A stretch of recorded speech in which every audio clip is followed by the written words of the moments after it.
政治先摆一边呐，真的，两岸趁这个机会，大家把这一次的淹水当做一个两岸交流的一个转捩点。我觉得政府真的赶快把意识形态丢掉，利用这机会大家磨合，好好的做亲戚是另外一回事，好好做朋友，这是一个契机啦，是一个契机啦，不要把握，要善用每一次，掌握每一次的危机，没错，把它变成转机。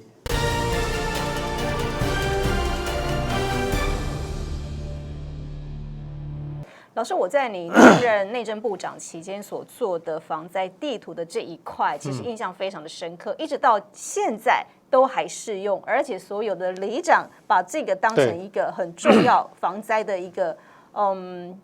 标准基准，就是每一次台风来的时候，就拿着这张地图，立刻 SOP 照着做。到现在，台湾你看以前台风的时候，可能台湾的受灾会很多，但是你看做了这个地图之后，我们的受灾几乎死亡人数降到非常非常的少。我们莫拉克，2009年莫拉克的时候，伤亡将近700。我们这几年这样操作下来，现在伤亡人数都降到个位数。就是我们今天第一个，我们把防灾地图做出来了，我们各部门之间该怎么样的应变的标准作业程序，事实上都已经写好了。当然，我也大概跟我们比较详细的讲一下这个防灾地图的内容有哪一些。防灾地图的内容就告诉你淹水深度、淹水范围、你的土石流，大陆叫泥石流，泥石流从哪边来？这些讯息是直接给全部在地图上面，还是给谁？交给了，譬如说是村里长，就交给了地方的这个最基础的干部，然后他们知道该怎么应变，他们的整个的操作，他们知道该怎么应变，然后碰到问题该打电话给谁，上面讲得清清楚楚，你的避难场所在什么地方，你要多少的存粮，然后。这张图我就举个例子了，假如说你们有兴趣去请啊，我不晓得他现在还当不当里长，就是高雄市甲仙区，过去叫甲仙乡和安里的里长，我去拜访他这张地图交给他了，他就跟我讲说，他把他的里民做了8个任务编组，根据这张图，台风天的时候，有人看水位有人看水位，有人敲门。有人背老人，有人准备避难场所，他利用那张地图救了32条人命。另外一个例子就是苏拉台风，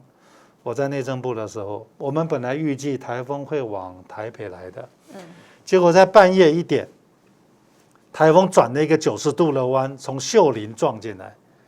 结果到了半夜1点的时候呢，电全停了，土石流全部下来了，结果秀林乡的乡长连夜疏散了将近300个人，1条人命伤亡都没有。我第2天坐着直升机去看他，那个许乡长，我说哇，你好厉害啊！电都停了，你摸黑可以疏散将近300个人。他就丢一句话给我，他说我们有防灾地图，我们平常都在演练。就是老师在担任内政部长时候所做的这个防灾地图，这个图还在，而且还适用，标准作业程序都在，谁该干什么我们都很清楚。但是我只有提醒现在的政府，这些图每几年要更新，因为地形地貌会改变，所以每几年这个东西就是一直要更新的，每几年要更新一次。同样的，我们也很希望把我们台湾的一些经验可以跟大陆的朋友来分享。那除了分享以外，像这样的一个极端气候，万一台湾碰到，我们相信状况也不会好到哪里去，因为没有人有办法 handle。对，那我们从这里面，但是要把伤害降到最低，就希望能够把伤害降到最低。然后利用这个机会让大家把关系搞好吧。事实上没有必要，真的是两岸完全没有冲突的必要。没错，趁这机会，大家要是这个东西，其实在郑州有一个很有名的学校，叫做华北水利水电大学。我还是他们的客座教授。这个大学呢，大陆的好几个水利部的部长都是这个大学出身的，非常专业。他们在水利上非常专业。那假如说我们的学校可以跟他们合作，在这个过程里面，其实我们会学到很多东西。那也让我们的学生学到一个概念是什么？我们学生永远看的都是浊水溪，永远看的是淡水河。我们永远没有办法接触到大江大河，一个这么大的一个省份的治理是一个什么概念？利用这东西让我们开开眼界吧。河就南有双方刚好都有一个合作，一个互相的观摩跟学习。有太多合作的空间了。对，就像老师说的，两岸其实现在呢，如果放弃了这些意识形态的话，其实最能合作的就是防灾的部分，因为毕竟全球现在面临的各式各样的灾害，除了水灾之外，其实还要面对的接下来的很多的灾害，在这个部分其实是可以合作跟互相的彼此的观摩。好，老师，我们刚刚看到的是中国大陆的部分，那接下来我要再看的是德国的部分，因为大家也非常难以想象，西欧在最近呢突然发生这么严重的洪灾。淹没了很多的地区哦。那梅克尔他在视察的时候，他自己也说，他是用超现实惨况来形容。所谓的超现实惨况，就是说从来没有想过会发生这样的事情，有点像是世界末日的一个满目疮痍。其实我不知道说为什么是德国以前很少有这样的灾难，还是说是基础建设或者说什么样的现在防灾系统没有办法应付。你们要是把这张图的发生灾害以前的照片拿出来看，完全不一样的。那个叫天堂，天堂就是漂亮的不得了。对。然后德国西欧的降雨一年大概800毫米，一年大概他们就是800毫米，所以这次的降雨一天下了160，所以已经是一个对他们来讲又是这么大量，千年一遇，又是千年一遇，千年一遇。要是160下在台北，大概我们可能在路上都看不到水的。意思是说，我们已经对这样的降雨，我们的都市是设计准备好了。德国人其实从来没想到他会有这么大的降雨，所以他们的基础建设并没有办法 handle 这样的降雨，加上这样的一个城，基本上都是古城了，这个城大概就200-300年了。那你就要想说，200-300年前的基础建设，怎么有可能应付现在有这么大的下水道？不可能，不可能。而且德国人呢，尤其是西欧人，其实不止德国了，这一次奥地利、德国、比利时都重创。那西欧的人他们的概念是什么？你要知道，德国的莱茵河去到科隆去，很漂亮，你会发现非常漂亮。对。然后呢，他们的德国人觉得说，我不想盖堤防，我不要盖大堤防，为什么？盖了堤防就阻挡我跟水之间的亲近，所以他们宁可说，我知道我会淹水，可是水淹来我就忍受了几天，但是我觉得其他300天，我可以跟水亲近，这件事情对我们来讲，欧美人比较佛系，他们就觉得他们可以接受，他们可以接受一些灾害，这就是 trade off，我要接受。那今天假如发生这样一件事情，我相信他们也会重新检讨了，就是说会重新思考了，会重新思考说我们当初的那一套，碰到这样的一个降雨，我们也不可能说3天2头来一次，那我们怎么办？所以我相信，而且以后的几率可能会更加的频繁。所以我相信呢，德国、奥地利、西班牙，其实我也跟在欧洲的朋友谈说，其实我们可以坐下来谈，就是说，假如有需要我们在专业上协助的，叫做低冲击开发，其实他们最值得去学习的就是他们莱茵河下游的那个国家叫荷兰。其实荷兰已经改变了他们的概念了，因为他们在2005年开始谈说气候变迁以后我们国家怎么重新规划，所以他们已经提出叫做环地于河，环地于海，环地于河，所以他们在鹿特丹的上游一个城市叫做 Dorich， 他们已经把堤防拆掉，就是说变成一个大的滞洪区，然后让碰到这样一个极端气候，水先引到那个滞洪区，就可以救了鹿特丹。那问题是，那滞洪区的这个牧场的人怎么办？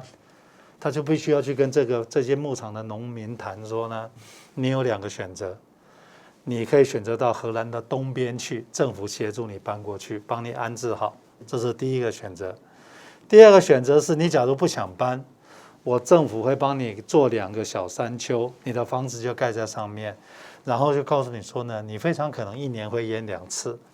你就把牛赶在到了那个山丘上面，你的家在山丘上面，我给你送粮食，1年2次，就是说这个东西就是没有唯一的方案，但是大家必须要学着什么？大家必须要学着跟大地来相处，跟大自然、跟天灾因相处。为人必不能胜天，所以我相信他们未来在重建，应该会有点修改了，因为极端气候已经变成常态了。假如说两年就这样搞一次，其实而且他们人命伤亡很严重啊，没错将近200个人。没错，老师，其实这一次呢，老师一直讲到说预警的部分，欧盟在国际发生重大天灾的时候，它有一个负责全球环境跟安全监测的哥白尼紧急环境管理卫生图像服务。也就是说呢，在洪灾发生的前几天，跟马斯河还有这个附近的流域，它已经提出了25个警告，但是提早提出的警告，或许有人归纳是他这个警告或许是没有下达到地方，也就是说，刚刚老师说的，我们台湾有一份防灾地图，但是或许对他们来讲，他们没有这样的一份地图，他们的最基本的那个干部，他们不知道，或者也没有这样的经验，说要做这么大的一个防灾。这就是假如我们可以很自豪的，就是其实欧洲的气象预报中心他们的预报蛮准的，就像我们今天看这次什么烟花台风，其实中间有一条就是欧洲气象中心的，我们其实常常在关注他们的预报非常准，可是问题是，你得到的这一个气象预报以后，如何变成行动方案？这中间这个 gap，我们台湾把它补起来了。那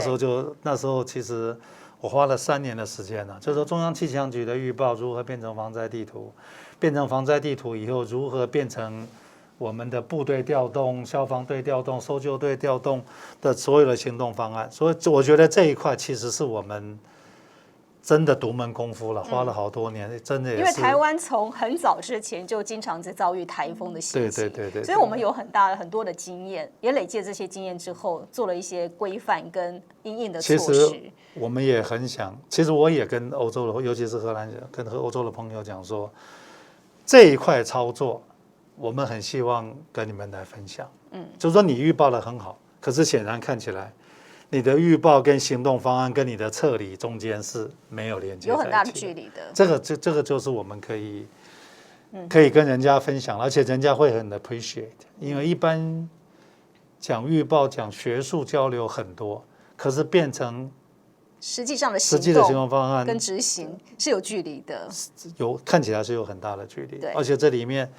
中央政府扮演什么角色，他们叫做邦的政府要扮演什么角色，然后到了一个城市要扮演什么角色，这中间又有很多标准作业程序要写的，不是没有大家讲的那么简单呐。这里面要谁该干什么事情，而且每个环节都要扣在一起的。老师刚刚有提到荷兰，老师跟荷兰的交流也非常的多，合作也非常的频繁，20多年。好，但其实这一次的水灾不只是在德国，其实包含了周边有几个欧洲的国家，比利时、荷兰、奥地利都有受到这个水灾的影响。但是呢，各国的防水的这个防御能力呢，就看得出来他们的受灾程度就有落差了。我们刚刚看到说荷兰的水灾防御能力呢，它其实在很早之前就有做的非常完善，老师讲到的水资源管理的基础建设，这个块其实就是救了荷兰。因为他们是低地国啊，他们整个国家在最低的时候海平面底下5公尺，他们从中世纪开始，这就是他们的文化，他们必须要跟大地。所以荷兰跟台湾有一点像哦，就说一直在受灾，一直因为他们水平面很低，然后呢，台湾是因为经常遭遇了台风，对，所以我们经常在受灾，所以呢，从这些受灾的苦难的经验当中，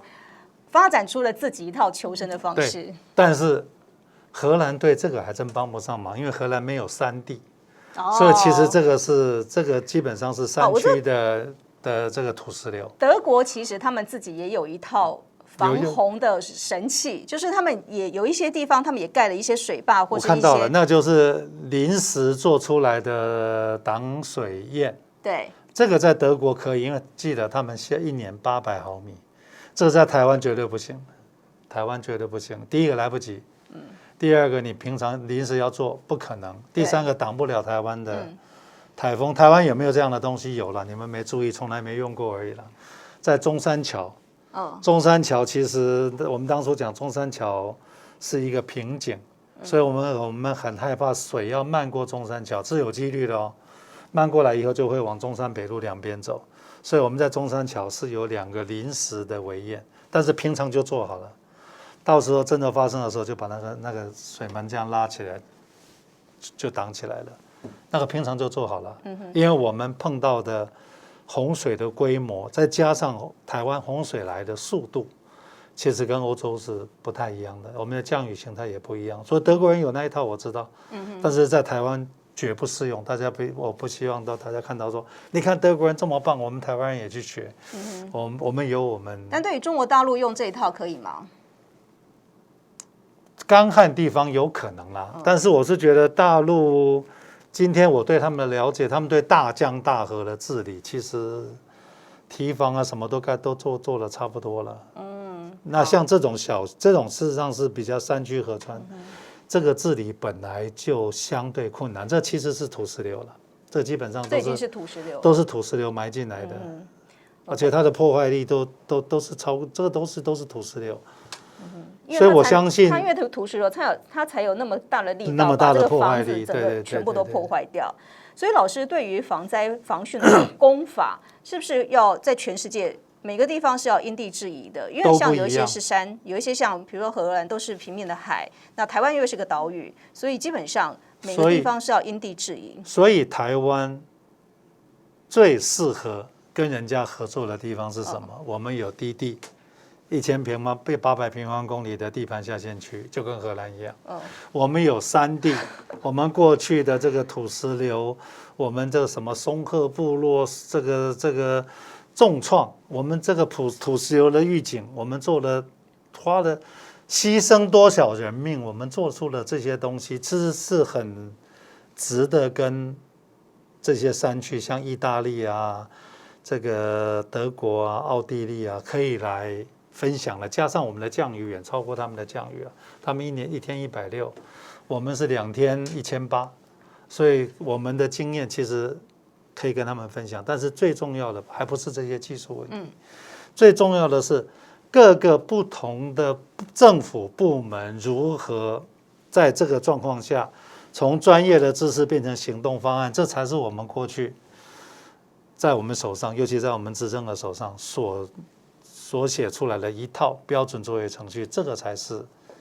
我们很乐意，也觉得我们还蛮值得骄傲的。其实台湾人都认为理所当然，我们都认为说本来台风就不会有人伤亡。2009年700个人，谁注意到了？美国人注意到了，所以大概5年前吧，请我去华府，他们就觉得很诧异，为什么你们的台风？你们居然可以把伤亡控制在这么小的人数？他们请我去华府，跟他们的住宅部大概副部长、助理部长10几个人，我跟他们大概上的不敢讲上了，分享了我们台湾的防洪经验。他们觉得说，哇，你们台湾人这一套是值得我们学习的。我跟日本的这个防灾担当大臣，2014年我去东京拜访他，我就把我们防台的这一块拿出来跟他们讨论。他们就很诧异说：“你们这一块是远赢给日本。”我说我们远超过你们。那他就问我说：“那我们可不可以跟你合作？”我说：“可以啊。”所以我从东京回到台北，他们的这个内阁府就派人来要跟我们合作。可是我就跟他们讲说，我们的防震远输给你们日本，所以我们防震可以跟日本学很多，但是我们的防台，我们其实是可以。很骄傲的跟他们讲说，其实我们可以教你。所以民间的交流，其实从防灾这一块就可以做得非常深跟远了。你在做防灾的交流，是没有人会 say no 的，因为这是人道。其实我们去年吧，前年越南也是大水，大水淹得很惨的，这死了100-200个人呢。他们跟我讲说，连将军都死了2位。我那时候就马上跟越南的朋友讲说，我们可以派一个顾问团过来协助，一起来讨论说未来这样怎么规划，从硬体到软体。因为越南的状况比较接近30多年前的台北。就说你的水门、堤防、抽水层都没有，我们如何从零规划，从这个你的这个叫做 gauging station， 你的这个观测系统、预报系统、临时抽水站、整套系统，我们如何来规划？其实从零开始反而是比较好规划的。可是后来疫情，所以所以现在目前是就完全终止的情况，去不了1年半，就我在这边被 block 快2年了，哪里也去不了。所以我觉得今天很遗憾的是，就看到了这么多的事情。对，我觉得我们应该要善用这个机会啊，善尽啊一个国际的一份子所应该要提供出来的人道援助，觉得这才是我们应该要做的。政治先摆一边啦，真的，两岸趁这个机会，大家把这一次的淹水当做一个两岸交流的一个转捩点。我觉得政府真的赶快把意识形态丢掉，利用这机会大家磨合，好好的做亲戚是另外一回事，好好做朋友，这是一个契机啦，是一个契机啦，不要把握，要善用每一次，掌握每一次的危机，没错，把它变成转机。